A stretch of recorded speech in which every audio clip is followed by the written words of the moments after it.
Hey guys, welcome back to another QX56 video. So this is a 2012 model. We are here in the back and there has become a problem or a development of a problem. So the third row seats here, and it folds in this, it looks like 60-40 split, and the larger portion of it decided to stop working. So here we have the buttons to lower and raise, so we can see that once we start raising, but the other one doesn't do anything. So when I click it, I can hear that there is a sound under there like a solenoid switching. So it does seem to have power. I think the mechanism, which probably the motor, is burned out and needs to be replaced. And so that's what we're going to do today. We're going to take it all apart and try to find that motor, replace it, and hopefully it'll start working again. Alright, so the first thing we need to do is we need to lift this guy out of the way. I got some stuff under there. Kind of just prop it, and then this just comes right out. So we're going to remove that. Next, what we need to do is we need to cut this door loose, and it's just held on these two straps with the bracket 12mm bolts. Alright, so now the door is loose. It can come out. So for the next part, we need to take out these little side trims, and there's two 10mm bolts, or you can use a Phillips. So I'm just going to take off this side and leave the other for now, unless we're going to need to later. Alright, so the next thing we need to do is we need to take off this trim piece here, and it's got like this little flap here. There is a bolt under here. It's being covered by this little tab here, so it just pops right up, and there we have a 10mm bolt. Alright, so that just comes right out, and then this piece here should just, it has clips, so it should just pop off. Now I think it goes kind of underneath this a little, so you might have to pop this one out just to slide this one out.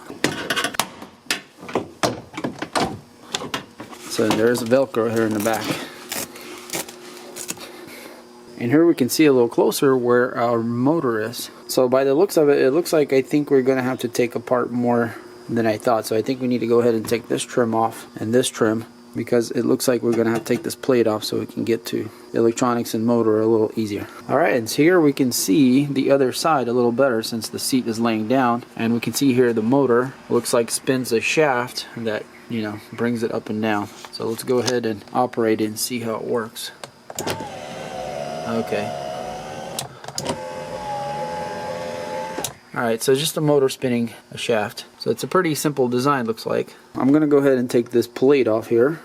It should be just a few 10mm bolts here, and it comes out. And we can see a lot better on that side. So I'm not sure exactly what we need to do, but we might need to manually lay it down somehow. Alright guys, so now we can really see everything really well and the way it works. So here we can see that there's relays, and if I push the button, they seem to be both working and clicking, so most likely it's the motor issue.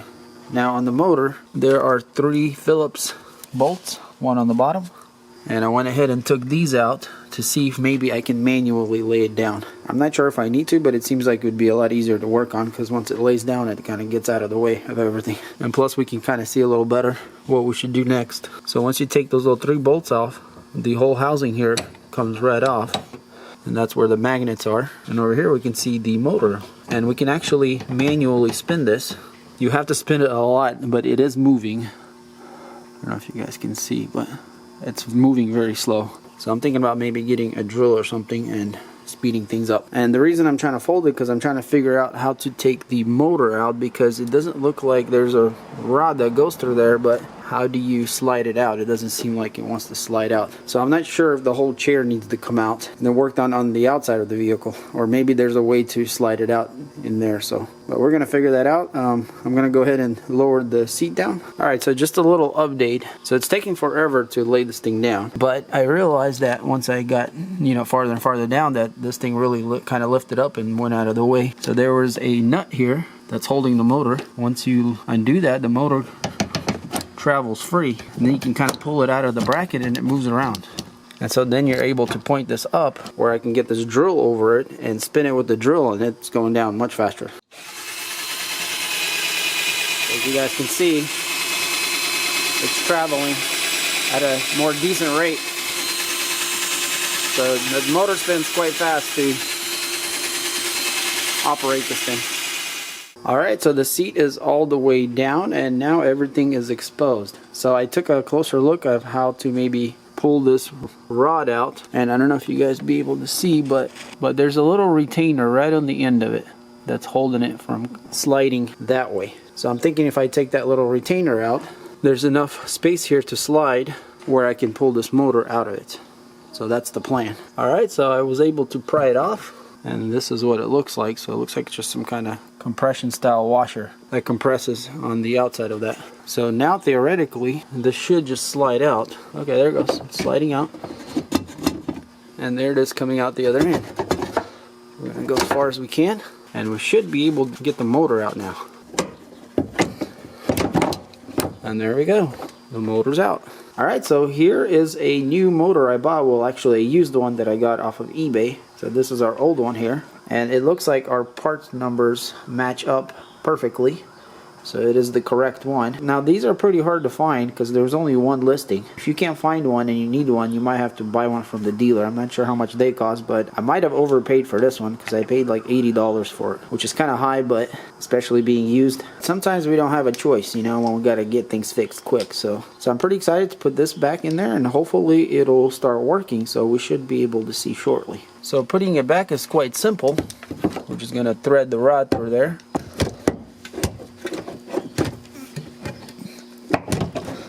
Just like that. Then we're going to go down quite a bit, and then this mount here is going to go through a hole just like that. And we're going to put our little nut back on there. But I want to go ahead and try it real quick, make sure it works before I continue. So let's go ahead and plug it in, see what happens. Oh, look at that, it works. So the motor was bad. Awesome. So it goes up and down. Okay, so I guess we just need to start putting everything back. So thankfully we didn't have to do anything too crazy. Now there's one thing that's going to be kind of hard to put back, is this retaining washer back around there, because there's no room to hit or anything. Because normally what you would do, you'd put like something round around it, like a socket, and then you'd hit it back on the shaft. So as I was working on putting that washer back, I figured out that if I just grab a socket and put it over like this, and then use something to pry it against that plastic wall in there and kind of push it in. So that worked pretty well, because it is pretty tight in there, and you can see it went on there, maybe not all the way, but I think that's going to be good enough for where it is to hold it. And I don't think the shaft is going to be shifting anyways, because it's already used to being where it's at, so there should be no issues. Alright, well, I'm going to put everything back, and then we'll try to move the seat again. Alright, so everything is back to like it was. So let's go ahead and try the seats. I'm going to do both at the same time, and we can see that the smaller one is still quicker by just a little bit. So there might be some kind of binding going on in the mechanism itself. Maybe that's why the motor worn out faster, but it might be just because it's a bigger seat, but I'm not sure. But it does work just fine. And it goes down quite low here. So it kind of reclines, I guess. Let's try to go down all the way together, see which one goes faster. So yeah, the smaller portion is a little quicker. Maybe actually quite a bit quicker.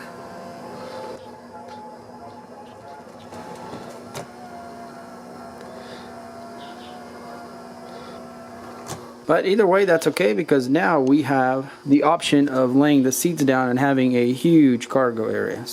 And that's one of the nice things about having this vehicle, is that you practically can fit almost anything in here. And if you fold those seats down, it gets even longer. And then when you need to fit more people, you obviously put the third row up, and that's the beauty of the third row. Alright guys, well, hopefully you enjoyed this video. If you did, then hit that like button. So I'm going to put some links in the description if I find some kind of information or where to get this thing. But you guys can see there the model number.